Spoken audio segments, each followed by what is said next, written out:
Certo, pessoal. Bom dia, boa tarde, boa noite. Agora a gente chegou na parte da matéria em que vocês vão ter aula de novo comigo, bom? Essa parte da matéria, então, nós vamos estudar. Opa, aqui. Opa, deixa eu pegar o laser aqui. Então, nessa parte da matéria, nós vamos estudar o sistema digestório, tá bom, pessoal?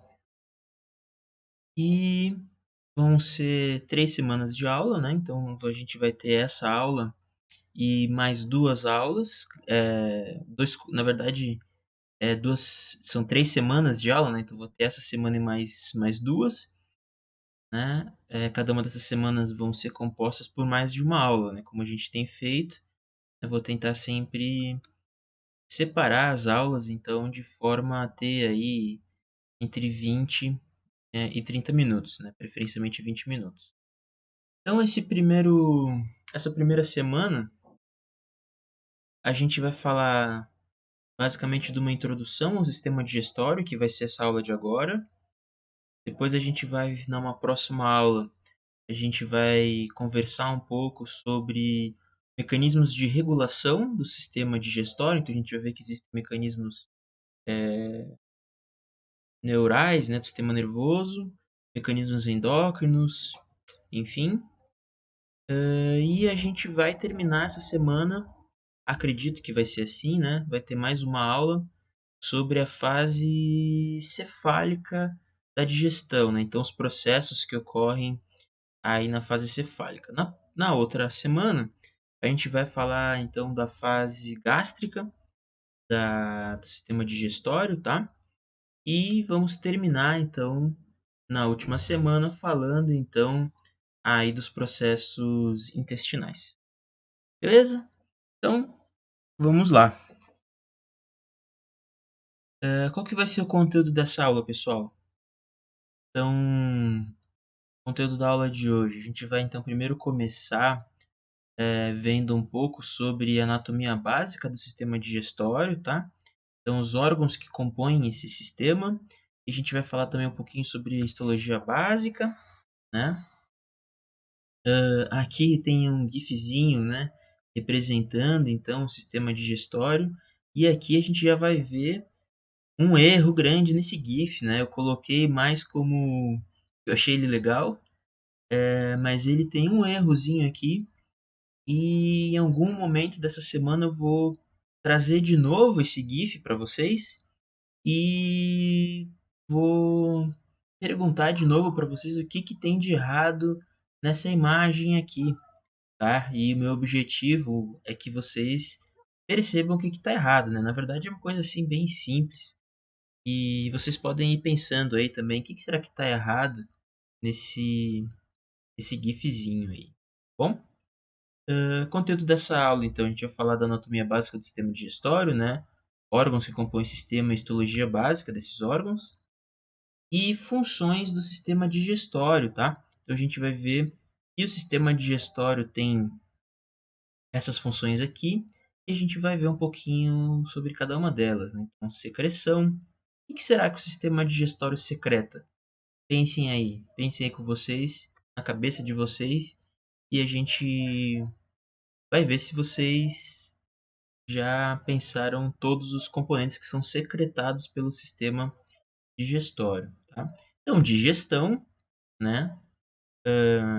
Então, na verdade, a gente se alimenta, nós nos alimentamos, né? E esse alimento, então, ele tem que ser degradado em partículas menores e digerido, tá bom? Esse alimento ele é digerido, então, em elementos mais básicos, né? Elementos nutricionais. E esses nutrientes, então, são absorvidos. Então, a gente tem aí uma outra função do sistema digestório, né? A absorção.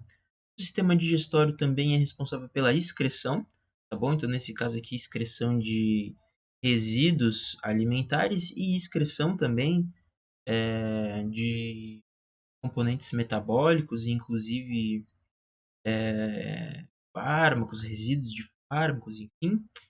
E o sistema digestório também tem uma função importante aí como no âmbito da proteção imunológica, tá? Beleza? Então, os conteúdos da aula hoje são bem simples, né? Uma aula bem introdutória. Bom, pessoal, vamos adiante então. Então, vamos começar falando então da anatomia básica do sistema digestório, tá bom? Então aqui a gente tem uma figura que eu acho bem legal essa figura, assim, né? Bem feitinha, bem clara também. Bom, e nós vamos ver então os componentes do sistema digestório, tá bom? Então, a boca, ela faz parte do sistema digestório. Aqui nessa figura a gente não tem uma imagem da cabeça, né? Mas acho que vocês conseguem pensar muito bem aí da parte da boca. Depois nós temos a faringe, que também não é demonstrada aqui, perdão, não é demonstrada aqui nessa imagem. Depois nós temos o esôfago, ok? Representado aqui por essa porção que eu mostro no mouse. Depois nós temos o estômago, ok? Depois do estômago nós temos o intestino delgado, certo, pessoal? Então, e essa porção aqui, passa aqui por detrás, dessa voltinha toda, esse aqui. Lembrando que o intestino delgado, ele se divide em duodeno, jejum e ilho, tá bom, pessoal? E depois do intestino delgado, nós temos o intestino grosso, aqui, ó, essa porção aqui é o intestino grosso, certo? Lembrando que o intestino grosso se divide em cécon, cólon e reto. Aqui a gente teria aí a porção final do intestino grosso. Um ponto importante de falar aqui, pessoal, é que a gente vai ver mais para frente, mas toda a estrutura do sistema digestório, a partir aqui basicamente do esôfago, a gente vai ver que segue então uma disposição histológica muito similar, tá? Muito parecido. Claro que cada um desses órgãos aqui vai possuir algumas particularidades, tá bom? Mas de uma forma geral essa estrutura é bem semelhante, ok?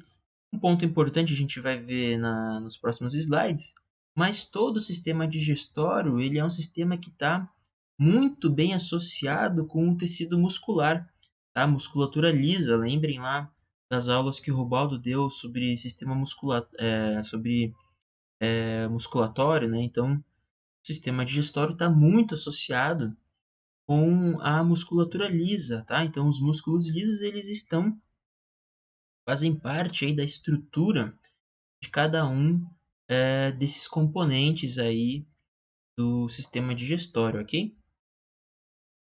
E aqui cabe também a gente falar, né, desses esfíncteres ou dessas válvulas aí que estão presentes também em cada uma dessas seções, tá? E esses esfíncteres, né, eles são importantes para regular a passagem do alimento, tá? Então o alimento ele vai sendo passado aqui de componente para componente do sistema digestório, né, seguindo então essa mesma organização que foi dada aqui na apresentação desses componentes, tá bom? E essa passagem ela é super regulada, tá? Num processo que a gente vai avaliar depois, que é a motilidade, tá bom? Então, a velocidade pela qual esse alimento vai passando aqui pelo sistema digestório, ela é super bem controlada, super bem regulada. E exatamente são os músculos que vão permitir essa motilidade, permitir a passagem, né, desse alimento que vai virar o bolo alimentar, né, a partir dessas diferentes seções do trato digestório. E o esfíncter, então, esses esfíncteres, eles são importantes exatamente para ajudar a regular esse processo, né, de passagem, né, de quando bolo alimentar vai passar de uma seção para outra e também para impedir, né, que o bolo alimentar, né, os alimentos, eles façam o caminho inverso, ok? Inclusive, tem uma série de transtornos do sistema digestório que estão relacionados, né, aí com o afrouxamento, né, com o mau funcionamento desses esfíncteres, tá? Então, refluxo, enfim, uma série de problemáticas estão relacionadas aí com o funcionamento, o mau funcionamento desses esfíncteres. Aí esses esfíncteres, então, são formados aí por essa musculatura, tá? Então, essas são regiões em que a gente tem um tônus muscular aí mais intenso, ok? Então, esses são aí os componentes do sistema digestório, tá? Bem básicos, tá? E além desses componentes,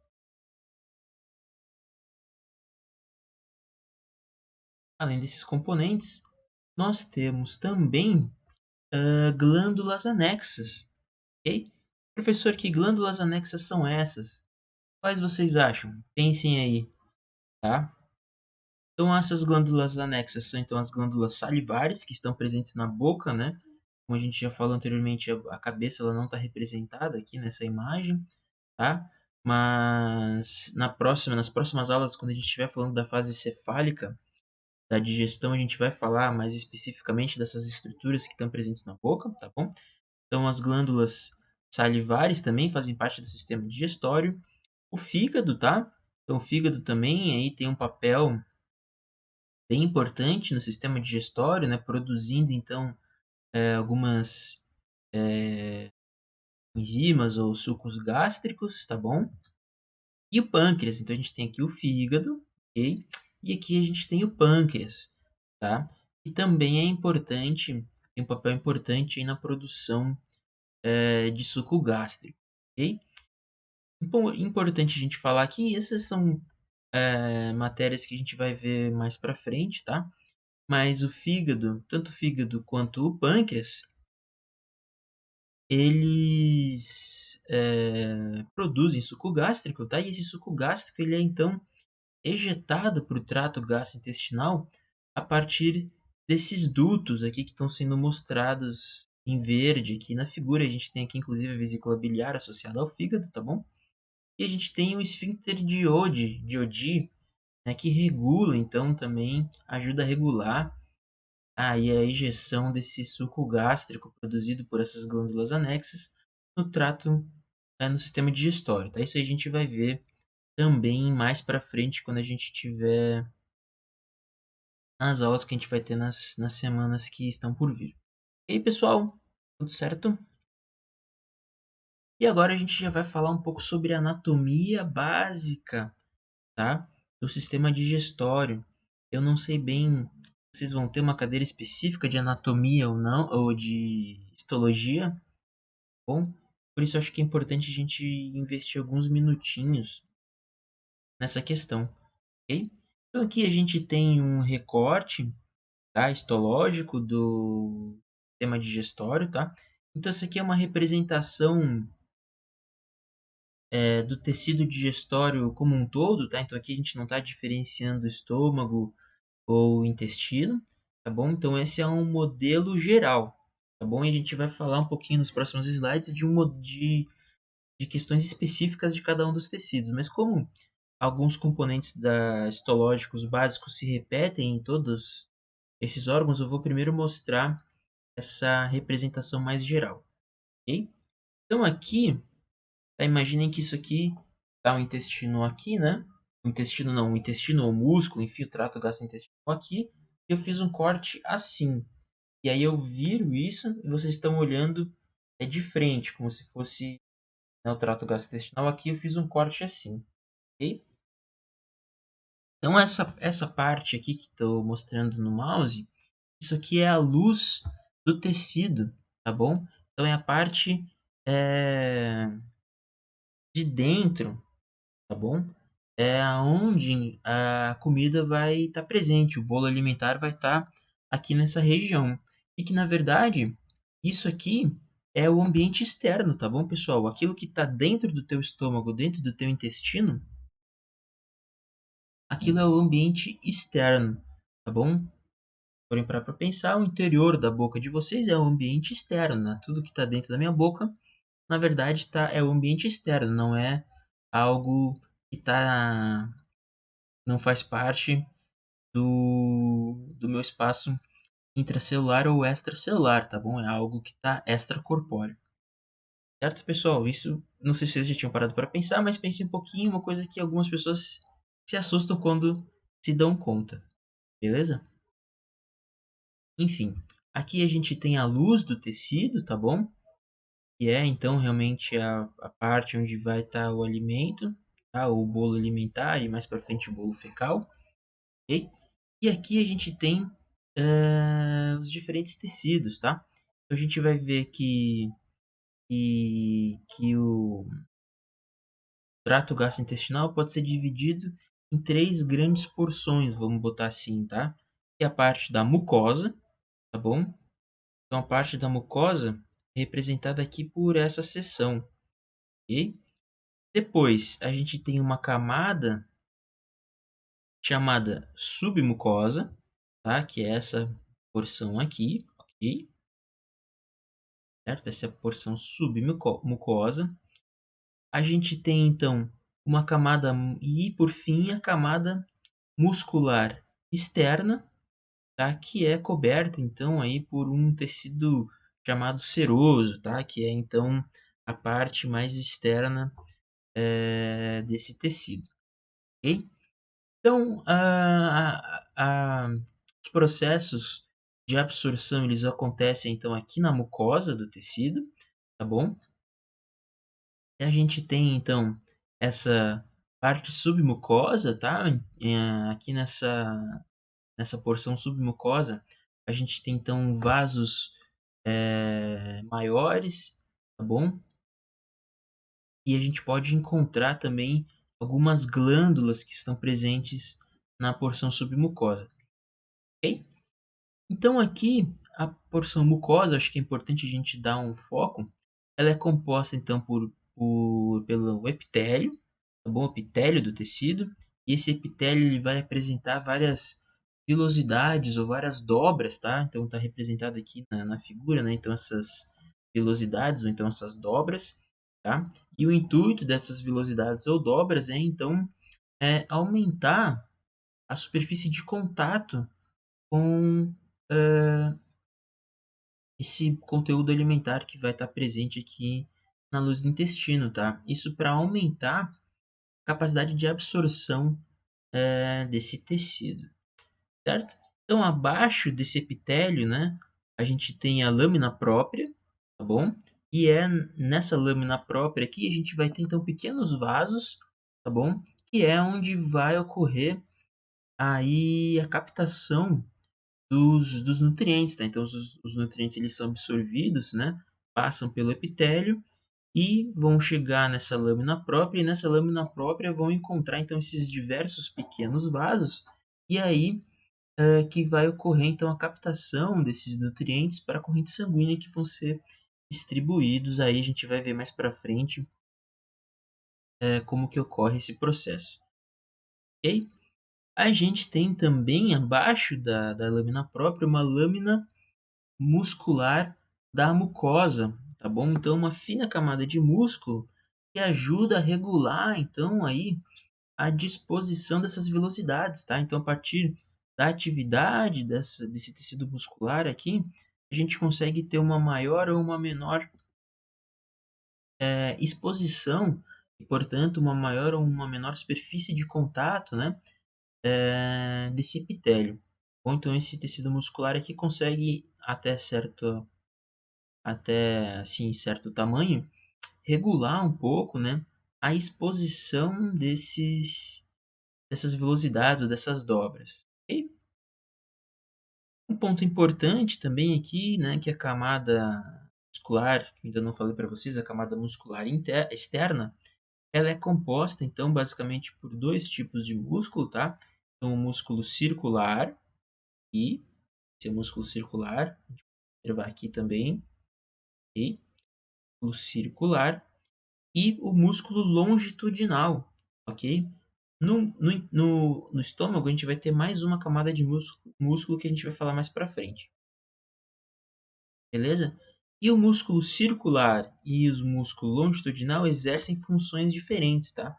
Então, o músculo circular, ele é responsável por regular o diâmetro, tá? Desse sistema digestório, é o diâmetro. Então, vai fazer com que esse diâmetro aqui diminua, né? Quando a gente tem uma contração do músculo circular, a gente tem uma diminuição desse diâmetro. Por outro lado, o músculo longitudinal, ele vai encurtar o sistema digestório, tá? Então vai ser uma contração nesse sentido aqui, ó, na verdade aqui, nesse sentido aqui, ok? Então, o trato digestório ele vai encurtar. O diâmetro não vai mudar, mas ele vai ficar um pouquinho mais curto. Certo, pessoal? Mais um ponto importante da gente conversar aqui é que o sistema digestório ele está muito associado também ao sistema nervoso, mas é um sistema nervoso que é específico do sistema digestório, tá bom? Que é o que a gente chama de sistema nervoso entérico.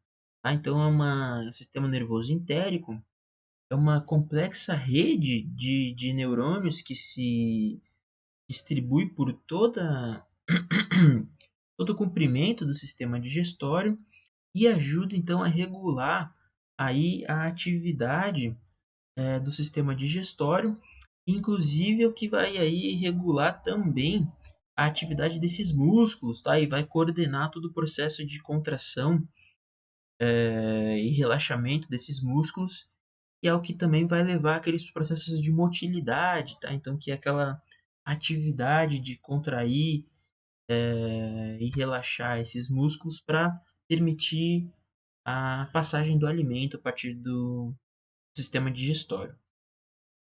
Então, o sistema nervoso entérico ele vai se dividir então em dois plexos, como que a gente chama, são duas redes diferentes de neurônios, tá? Então, o plexo submucoso, tá bom? Então, o plexo submucoso, a gente vai ter um slide mais para frente falando disso, tá? Mas ele tá entre a camada aqui submucosa, tá bom? Então, aqui, ó, a camada submucosa e a camada muscular externa, tá? Então, aqui a gente tem a representação do plexo submucoso. Ele vai se espalhar aqui por toda essa porção, ok? E o outro plexo que a gente tem, ou outra rede de neurônios, é o que a gente chama de plexo mioentérico, tá bom? E o plexo mioentérico, então, ele vai se apresentar entre a camada muscular externa, essa aqui, e a camada, ou desculpa, entre o músculo longitudinal e o músculo circular. Tá bom? Então a gente vai ter aqui essa, essa rede de neurônios, tá bom? O plexo mioentérico, então, ele está relacionado à atividade de contração e relaxamento desses músculos que estão aqui associados, tá? Vocês vão ver mais para frente, tá? E, e cada um desses plexos está relacionado ao controle de diferentes grupos musculares do sistema digestório, tá? Eu não vou ir para frente nesse tema agora, porque a gente vai ter depois uma aula só sobre isso, ok? Então, acho que é isso. Vamos ver o próximo slide. Assim, nesse próximo slide a gente fala um pouquinho sobre os tipos celulares que compõem o epitélio, tá? Que compõem, então, essa porção aqui da mucosa, tá? Então, esse epitélio mucoso aqui, e pessoal, essa primeira parte aqui do sistema digestório que vai estar, então, em contato com o conteúdo alimentar, ele possui diferentes tipos celulares que têm diferentes funções, tá? E eu acho que é importante a gente pontuar isso, tá? Então, quais são os tipos celulares que fazem parte do epitélio mucoso? Tá bom? Então, nós temos os enterócitos, certo? E os enterócitos, então, são células responsáveis aí por transporte e absorção de nutrientes, ok? No epitélio, nós temos também células secretoras endócrinas, células secretoras exócrinas, tá bom? Então, são células que secretam hormônios, enzimas e muco, tá? Então, um ponto importante da gente falar aqui é que esse sistema digestório aqui, tanto desde lá da boca até o esôfago, o estômago, o intestino, tá? Ele é um sistema que está constantemente produzindo muco, tá? Então é um tecido que está todo permeabilizado por um muco, tá? E existem células secretoras especializadas em produzir e secretar esse muco, tá? E esse muco vai ser importante, então, para impedir danos mecânicos, tá? No sistema digestório, então imagina, às vezes a gente come alguma coisa ali que pode ter alguma ponta, alguma coisa assim, e esse muco protege de danos mecânicos do alimento, tá bom? Mas esse muco também ele vai impedir que o suco gástrico, que pode ser ácido, como a gente está falando do estômago, cause danos na parede do sistema digestório. Tá? Então, esse ácido, se ele entra em contato com a parede muscular do estômago, vai provocar ali uma ferida, tá? É o que a gente chama de úlcera. Isso é um problema bem grave. Pode se tornar um problema bem grave, tá? Então, na verdade, nosso sistema, essas células secretoras do estômago, não só do estômago, mas nesse caso que eu tô, nesse exemplo que eu estou dando, vai produzir então esse muco e vai então ter essa função protetora, vai impedir que o ácido produzido no estômago ataque a parede estomacal e provoque então aí úlceras e outros tipos de machucado na parede estomacal. A gente vai falar um pouco mais disso também na aula de digestão lá do estômago, ok? Importante falar também, que eu acho que eu esqueci de falar, que essa mucosa aqui, ela possui uma estrutura chamada cripta, tá? Então, essa mucosa, ela é formada, tem as vilosidades, né, que são então projeções, ok? Mas essas projeções possuem também invaginações. Isso nós vamos chamar de criptas, tá bom? E lá no fundo dessas criptas, a gente tem também a presença de células tronco, tá? E essas células tronco são aquelas células que têm a capacidade de se dividir e formar um tecido novo. São células indiferenciadas, têm a possibilidade de formar um novo tecido, tá bom? E as células epiteliais da mucosa, elas têm uma taxa de renovação muito grande, tá? Então, é um tecido que é um órgão, o sistema digestório contém órgãos que possui uma taxa de renovação celular muito alta. Então, por isso que a gente tem, então, essa presença grande aí de células tronco, tá? Porque essas células elas são renovadas constantemente, são células que acabam sofrendo muitos danos aí pelo processo de digestão e pela presença de enzimas digestivas aqui, certo? Então, são células que precisam aí realmente, são órgãos, tecidos, dependem aí, então de uma renovação celular bem intensa. Inclusive, isso está relacionado com o aparecimento de diversos tipos de cânceres, né? A gente sabe que tecidos que têm uma taxa de renovação celular muito alta estão aí, tem uma certa predisposição ao surgimento de cânceres e tal, inclusive, né? Aí tumores relacionados ao sistema digestório são muito frequentes, principalmente em pessoas da América do Norte, né? Que apresentam aí um estilo de vida não muito saudável, né? Uma alimentação também não assim, tão bem saudável, certo? Um ponto importante também que eu não falei é que aqui na parte da mucosa, né? A gente tem também uma associação bem grande com linfonodos, tá? Que estão relacionados, então, aí com o sistema de defesa. Tá? Então, como o sistema digestório ele tem essa associação muito grande com o ambiente externo, tá? Então, esse sistema ele tem que apresentar, então, aí uma capacidade de defesa imunológica muito grande, porque está em contato com o ambiente externo, tá? Então, pode ocorrer aqui a presença de patógenos, enfim. Então, todo o sistema digestório está muito associado ao sistema imunológico, tá? Com a presença aí desses linfonodos. E também, a acidez estomacal, ela é também uma barreira imunológica muito importante, tá? Então, o pH do estômago pode chegar lá na casa dos 2, 3, tá? Então, um pH muito intenso E isso por si só já é uma barreira imunológica muito forte, né? Qualquer bactéria ou parasito que possa porventura cair ali vai ter que ter alguma adaptação para lidar com esse ataque ácido intenso que ocorre no estômago. Certo, pessoal? Então aqui eu já trago para vocês uma representação histológica específica do estômago, tá? Então a gente pode ver que no estômago a gente já não tem aquelas velocidades tão bem é, delimitadas, tá? A gente já tem algo mais similar com a dobras, tá? Então aqui a gente tem, né, a mucosa, tá? Então aqui a gente tem a parte da mucosa, sistema muscular associado à mucosa, aqui a porção submucosa, e aqui o que eu estava falando para vocês, tá? No estômago a gente tem uma terceira camada de músculos, tá? Que é chamada camada oblíqua, tá? Que eu até mostro aqui nesse outra foto, tá? Então a gente tem aqui camada de músculo longitudinal, camada de músculo circular e aqui a camada de músculo oblíqua, ok? Está representado aqui também, camada de músculo oblíquo. Aqui a submucosa, aqui é importante a gente ver, né? Olha aqui os vasos relacionados aí a absorção, né, e o transporte lá na lâmina própria, né, dos nutrientes que são então captados pelo sistema digestório.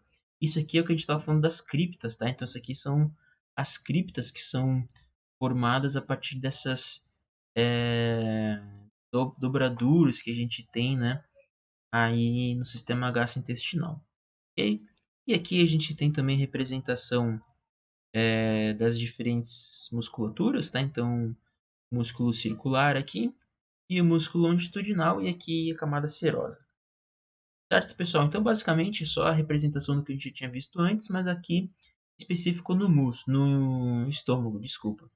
Lembrando, então, estômago não apresenta velocidades tão pontudas, vou dizer assim, né? Na verdade, isso aqui a gente pode até chamar de dobras, não são nem... Tem livros, textos que nem chamam de vilosidades, né? Então, são evaginações ou dobras. E aqui as criptas, tá? As criptas estomacais. A gente vai depois na aula de estômago falar melhor sobre esse processo. Lembrando então que o estômago possui a camada de muscular oblíqua e não vai estar presente nenhum outro componente do sistema digestório. Ok? Aqui a gente tem uma representação do tecido do intestino, tá? Então aqui a gente pode ver, eu estava tentando falar para vocês nessas vilosidades já bem mais projetadas, tá? Então aqui, olha aqui no estômago, mais uma dobra, né? E aqui no intestino a gente tem vilosidades mesmo, como se fossem projeções de dedos, ok? E aqui a representação então da cripta, ok? Aqui a gente tem a placa de Peyer, tá? Que então são estruturas aí relacionadas ao sistema imunológico, tá bom? E aqui a gente pode observar, a gente está falando do intestino, então a gente não vai ter a presença do músculo, essa outra camada muscular aqui oblíqua, tá? Ou músculo transversal, a gente não tem aqui no, no intestino. Beleza? De resto, a estrutura é similar ao que a gente já conversou anteriormente. Certo? Então, ponto importante, se vocês lembrarem, é só aqui e no intestino a gente tem essas vilosidades muito mais projetadas do que no estômago, tá? Isso está relacionado também um pouco à função do intestino, tá? Então, o processo de absorção mesmo, ele ocorre na sua grande maioria no intestino, tá? O estômago tem uma função basicamente mais relacionada ao armazenamento da comida, tá bom? E de fazer o processo inicial da digestão, tá? Digestão ácida. Então, a absorção no estômago ela não é tão intensa. Essa absorção mesmo dos nutrientes vai ocorrer com uma maior intensidade no intestino, ok? Por isso que a gente tem essa presença aí dessas vilosidades tão mais bem projetadas, tá? Então, realmente aumentar com grande intensidade essa superfície de contato, tá? Lembrando, então, que nessa parte do tecido aqui bem associado aos vasos, em que a gente vai ter aí basicamente a passagem dos nutrientes que foram absorvidos para corrente sanguínea, tá? Pelos esses microcapilares que estão passando aqui. Beleza, e aqui eu trago, acredito que é o último slide sobre histologia, sobre anatomia do sistema digestório. Bom, então aqui eu tenho esse slide só para mostrar para vocês um pouquinho melhor como é que é o sistema nervoso entérico, tá? Então aqui a gente tem a mucosa, aqui a imagem está virada, né? Aqui a gente teria a luz do tecido, tá? Então a comida vai estar aqui. Aqui a gente tem a camada muscular, ok? Aqui a porção submucosa, tá? E aqui a gente pode observar o plexo submucoso, tá? Então aquela rede, isso aqui são a rede do sistema nervoso entérico, que a gente já conversou um pouco, tá? Vocês vão ver que essa rede está bem espalhada aqui entre esses tecidos que a gente já conversou. Então aqui o plexo submucoso, tá bom? E aqui a gente tem o plexo mioentérico, tá? Que é aquela segunda rede que a gente havia conversado, tá? Aqui eu só queria trazer uma representação um pouco melhor para vocês do sistema nervoso entérico, tá? Então hoje já tem muito estudo sobre o sistema nervoso entérico. A gente vai falar assim bem pouco nessa aula, mas é um campo de estudo interessantíssimo, tá? E já tem estudos mostrando que essa ativação correta do sistema nervoso entérico está relacionado em parte com a obesidade, está relacionada com o humor. Bom, então nesse sistema aí são produzidos hormônios e neurohormônios que estão relacionados ao nosso humor, enfim. Então é um sistema importantíssimo e eu sugiro assim com grande força para vocês que estudem um pouco mais disso por conta, tá? Porque é realmente um campo interessantíssimo hoje e tem descobertas aí incríveis que a gente não vai conseguir falar nessa aula, tá? Mas eu acho que é super interessante e tenho certeza que vocês gostam um pouco mais de fisiologia, vocês vão se interessar, ok?